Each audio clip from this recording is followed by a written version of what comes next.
I agree, and that's why I wanted to sit down with you guys, the first couple, because one, you're an inspiration to me. You guys are amazing. You guys are hilarious. You guys are definitely marriage goals. Well, thank you so much. No worries. I think that because I have you guys and I can contact you guys, it's a blessing for me, right? And even though like we're all busy and we get caught up, like when we have moments like this or times when we catch up, I get to see you guys in action, and it gives me something to aspire to. Amen. That's beautiful. That's awesome. That's what we aspire to do. Yeah. And I think that's why I wanted to have you guys on the podcast today, so you guys can, you know, like you guys can show what I see behind the scenes to others. Awesome. Yeah. So Share our expertise, I guess. All right. Yeah. We're We're ready. here, open book. We're ready. Yep. Open Yeah. book. again, I appreciate you guys. Yeah. Thank you. But before we get right into today's episode, do remember to subscribe to the channel. Do turn your post notifications on. Do like the video, and do check out my brother's YouTube channel. So I guess getting right into today's topic. I'm a little nervous. You're good. You're doing. I feel like it's flowing the way it should right now. Yes, it's really good. Yeah. All right. So let's start off with just, I guess, a brief introduction of how you two met. I'm curious on this You go one. first. No. You go. What? Flow. Okay, so this has been interesting. So, a little backstory here. So my little brother is married to her younger sister. Yeah. So it's like the brothers marry the sisters, and so I've always seen her in like family functions, other things that when family gathered together. But again, at that time, I was in a point in my life, and she was in a point in my life, and we just, I guess, never really paid attention to her. Like we knew we were there, but we just never really paid attention to that. And then fast forward to 2017. Yeah. It was February. I remember specifically that we were at a baby shower. Out of all places, a baby shower. And when we were at a baby shower, I was in one side of the room. She was on the other side of the room. And this was our nephew's baby shower. Mhm. And I just saw her at the end of the room, and I'm like, man, she's looking Yeah. looking and pretty. He caught my eye too. She's looking. I remember specifically what she had. She had on like this green dress. You had on like a gray shirt. It Yeah. was like tight to your Yeah. muscle. I was like, Yeah. he is working. Listen, that's out. that's when you know when something is good. When you're a lot of the years later, you're able to realize what you had on. Yeah. I still remember. So I remember we just that night, some way somehow we found each other. We started to speak. We spoke all night. You sat All next to me. We spoke all night. Yeah. And then he had to leave early. I had to leave early. Yeah. You want to say a little bit about why I had to leave or no? He had to go play basketball. I had a basketball At that game. time. It was late at night. My wife knows I'm a man of my word. If I Yeah. promise you something, I'm going to fulfill it, right? Yeah. And then that next night, at that time she was living in by Boston, Massachusetts. Boston. I was in Jersey, so this was the beginning of a long distance relationship. Oh, wow. And Wait, so you guys start like after you guys, I guess reconnected, Yeah. or like reviving. Yeah. How did, like, who I guess initiated, like who got whose number? I don't play. I saw him and I was like, I'm single, he's single, and I've heard of him because, mind you, my little sister is married to his brother. Mhm. So I've heard stories within the family, and I've never heard anything negative about him. Mm-hmm. I've never heard of him Yeah. being a cheater, none of that, nothing abusive. So I was like, he's a good catch. Yeah. At that time, he was single. Mm-hmm. Yeah, he was a unicorn. Like for sure. like he is definitely a unicorn. So I was like, I got like here. What was I asked to? So she slid into the Instagram. The next day. Slid into the Instagram. I DM'd him like, ladies, this is your sign.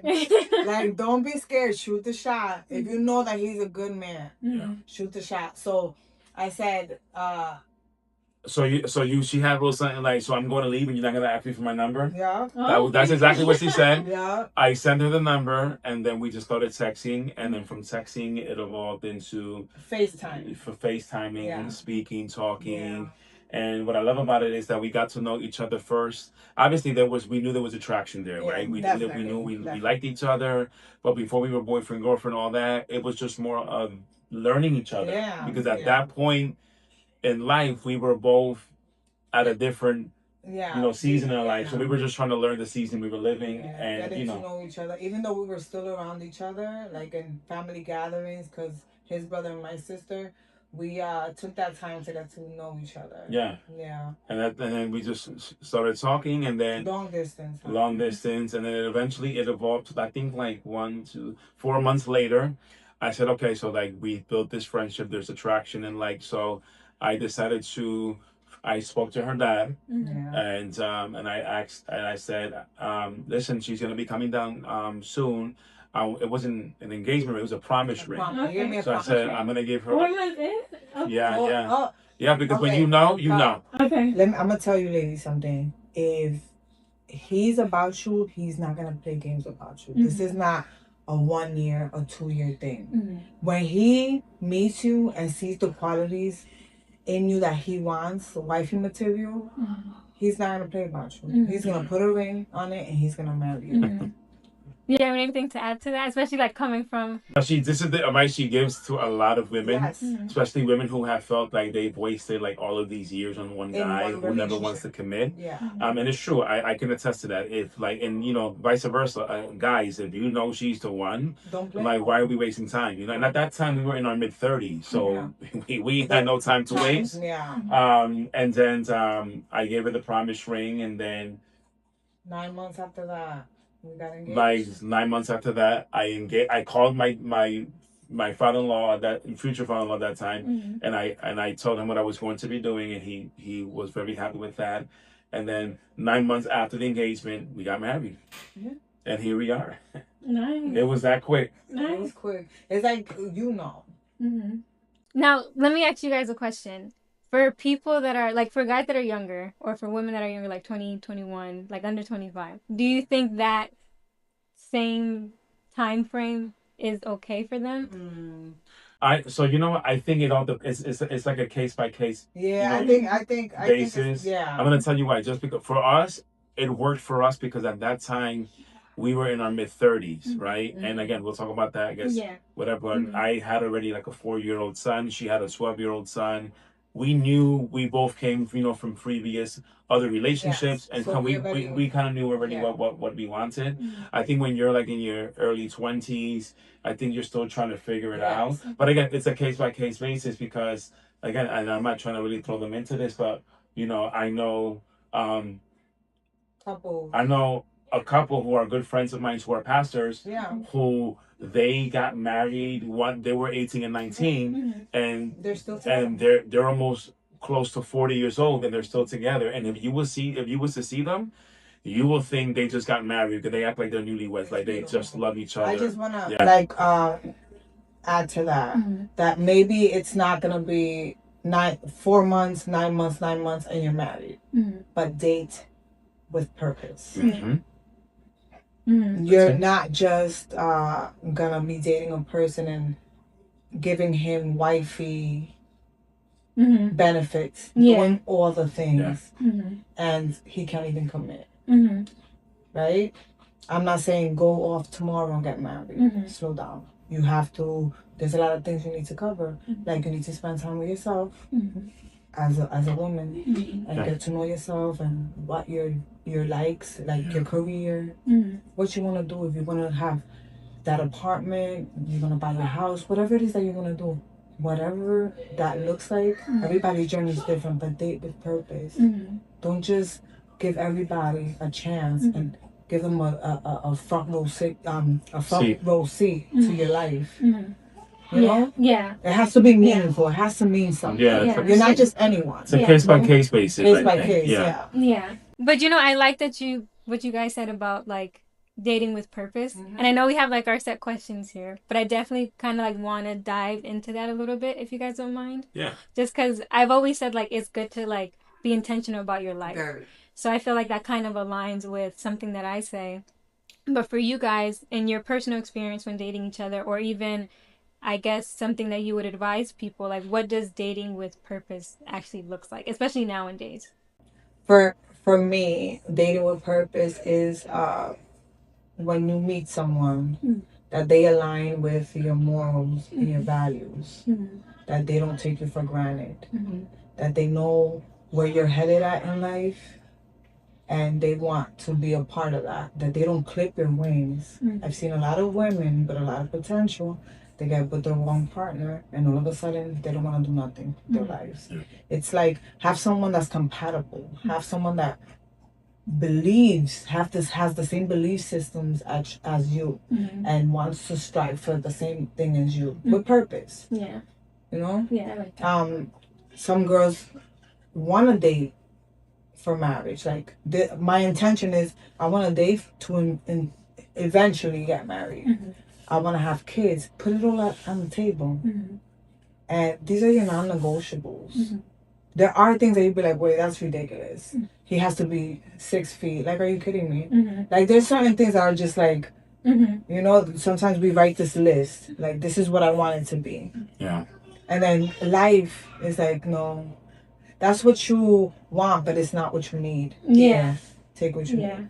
So basically is putting it all out on the table, dating intentionally, your values, your morals, your beliefs, put that on the table and be intentional about that.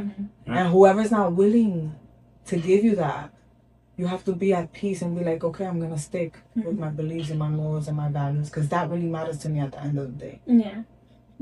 No, I like that. What about your just add a little bit, you know, like, again, do you guys believe in the same God? Or you know, how do you guys have the same morals, the same values, the same beliefs? One of the things that we were adamant about is, while we're getting to know each other, we were going to be celibate. Yeah. No sex, no nothing until marriage. Like, that's because we believe in that. That's our, we are Christians, so we believe in no sex before marriage. We believe in that. We believe in that, in that covenant. Like, while you're getting to know each other, if she's in college, are you going to allow her to finish college and then maybe take it to marriage? I think that marriage and college at the same time can be difficult for some people. Vice versa, is he in college or whatever? Like, allow yourself to first achieve the dreams.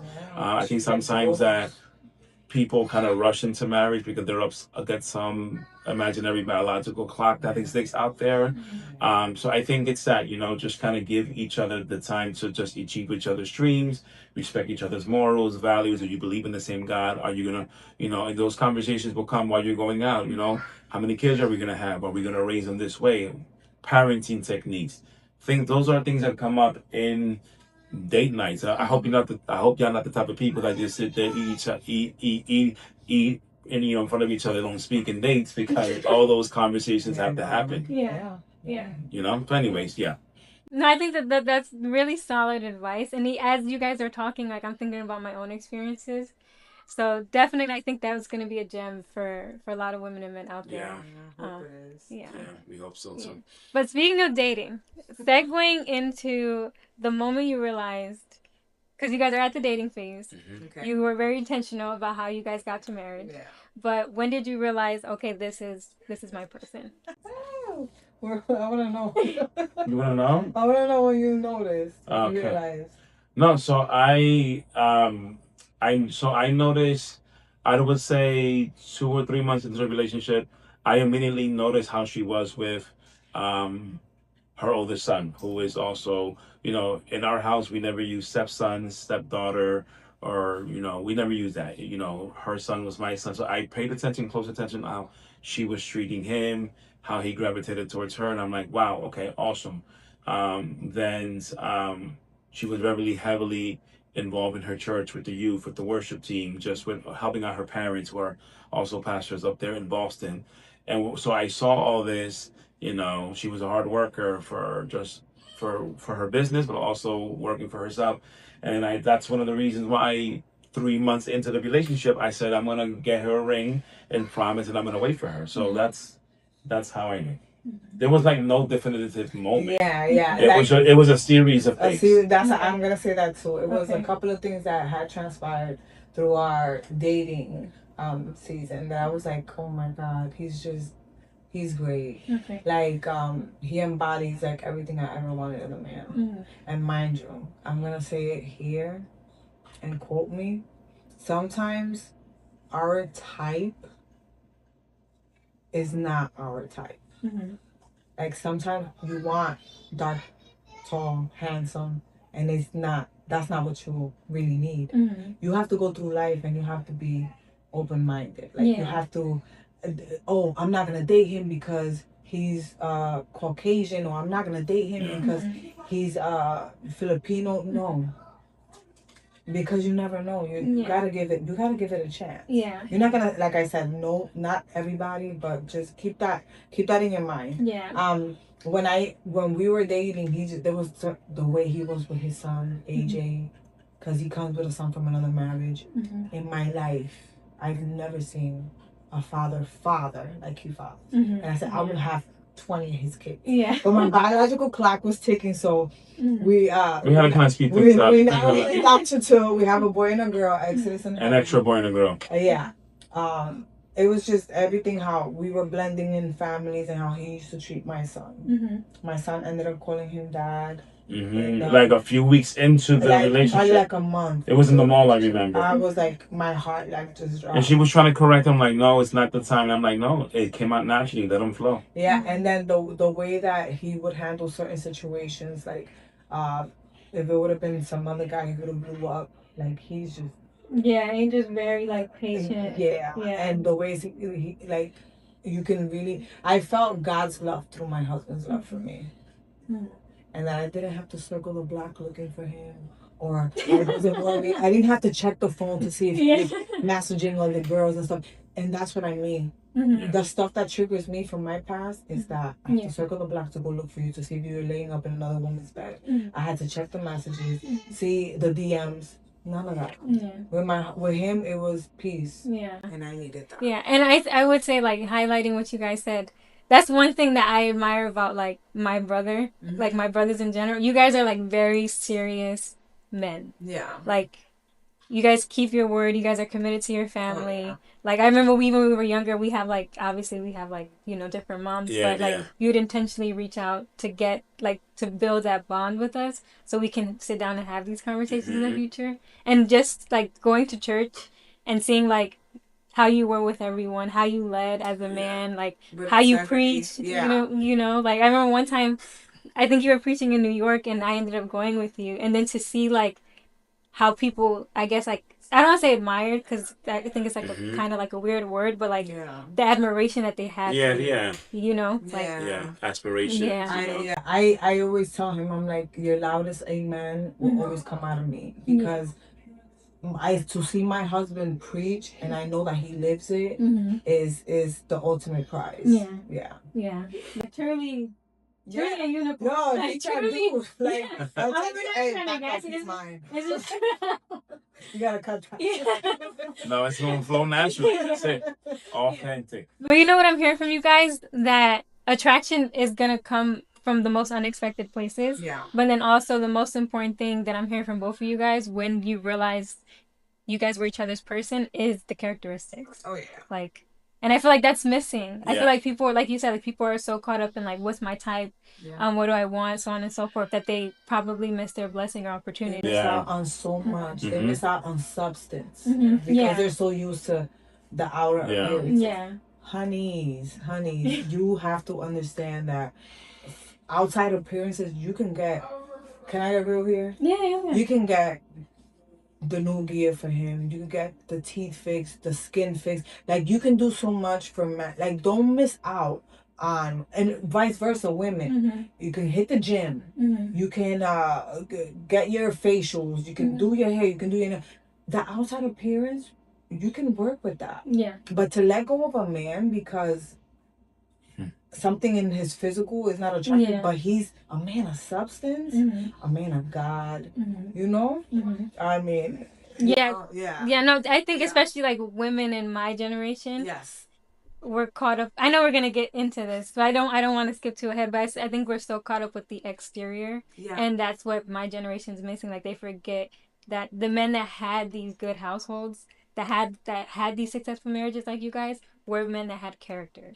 And women that had character too. You know? I agree. So it's like you see a generation where everything, she's beautiful. She's off the hook. She got that Coke bottle shape. She has the hair and everything well put. But inside, no values, no morals, nothing. And it's vice versa. So it's like, let's go for substance. Let's go for things that are... Because we're in a microwavable generation. This is like instant gratification. They want it all fast. Things with substance, they take time. Yeah. And we want to take the easy way out. So yeah. Yeah, no, I definitely agree with that. And I love that you guys went into like the values, the intentionality, the basically like what the person's characteristics is. Yeah. I definitely think that's definitely missing.